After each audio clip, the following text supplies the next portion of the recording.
Welcome to the Real News Network. I'm Jessica Devereaux in Baltimore. And welcome to this edition of the Epstein Report. Now joining us is Gerald Epstein. Gerald Epstein is the co-director of the Political Economy Research Institute and a professor of economics at UMass Amherst. Thanks for joining us, Gerald. Thank you for having me. So, Gerald, last week, Janet Yellen, Fed Chair, she had a conference and gave a speech at Jackson Hole, Wyoming. First of all, let us know, what is the significance of this conference? Well, every year, the Federal Reserve Bank of Kansas City has a conference in the gorgeous Grand Tetons in Jackson Hole, Wyoming, a wonderful place if anybody can go there for camping. And apparently, years ago, it was just a small, sleepy conference that nobody paid any attention to. Then it turns out that Paul Volcker, who was chair of the Fed in 1980, in the early 1980s, he loved to fly fish. So they got him to come out and give a speech so he could go fly fishing. And since that time, it's become kind of a big deal. Every year, the central bankers come and give speeches. And increasingly, the last 10 years or so, the world has been paying attention. This year was a little different in several respects.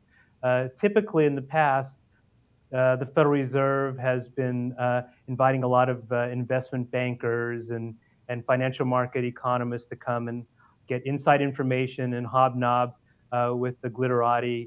And it's become a real kind of club building exercise for the in crowd versus the out crowd. This year is a little different. Janet Yellen and the Fed people didn't invite so many investment bankers. Instead, they invited a bunch of labor economists, which was a big change. And what did she actually say? Well, the topic of the conference was about the job market and what's going on. Why is unemployment still so high? What does it mean for monetary policy? And this was is important in a number of respects. First of all, the Federal Reserve has a dual mandate. One of the objectives is supposed to be price stability. The other objective is supposed to be maximum employment.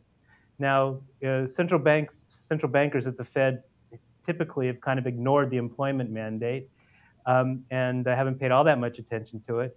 But Janet Yellen has made this a big focus of her objectives. And so I think it's significant that they devoted the entire conference to a discussion of what's going on in the labor market. That's very positive, and that's something that I think central bankers in other parts of the world should pay attention to, rather than just focusing entirely on price stability and low inflation.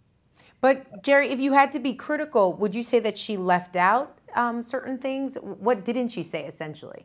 Well, I just told you what I thought the good news was, but there's some bad news in what happened at this conference, and in particular what Janet Yellen was talking about. First of all, she reiterated that the central bank, the Federal Reserve, has a 2% inflation target. And the question arises, well, why 2%? Where did this number come from? It certainly wasn't something that was determined by the government. It's something that the Fed picked on its own. And how did they come up with 2%? Why not 3% or 4% or 5%? So she reiterated this 2% inflation target, which in my opinion is too low. Of course, we're not even reaching that high of inflation rate yet, but it's too low for what our economy needs to grow. But second of all, in talking about the state of the unemployment, she gave very mixed signals. She was saying that, well, maybe we have all these structural factors in the economy that explain why unemployment is so high, and perhaps there's not all that much more that monetary policy can do on its own to reduce unemployment.